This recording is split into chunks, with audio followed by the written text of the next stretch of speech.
Welcome to Penrose Learning, where we make understanding easy. You begin by building the flavor foundation. Pour 1 bottle of dry red wine into a heavy pot and add 1/2 cup brandy and 1/4 cup sugar. Stir gently and heat on low so the sugar dissolves without boiling. This preserves alcohol and prevents bitterness. While that warms, slice 1 orange and 1 apple, peel some orange for extra aroma, and drop the fruit into the pot. Once done, maintain a gentle simmer to marry the flavors, not a rolling boil. Now you deepen the profile by adding spices and balancing sweet-acid tension. Toss in 2 cinnamon sticks, 4 cloves, and 1 star anise so the warm aromatics infuse the wine.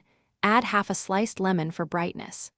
Sweeten with 1/4 cup maple syrup or honey because liquid sweeteners dissolve better than granulated sugar at low heat. Simmer gently for 10 to 15 minutes, keeping the pot around 70 to 80 degrees Celsius, so you finish by removing the spices and fruit, straining the sangria into a heat-proof pitcher, and garnishing with fresh slices and a cinnamon stick for presentation. Keep it warm at 60 to 65 degrees Celsius. If it cools, reheat gently so you don't lose alcohol. Never boil. If the drink tastes bitter or astringent, balance it with 1 to 2 teaspoons of honey or a splash of orange juice to soften tannins. If it's too weak, add a little more brandy, taste, and serve.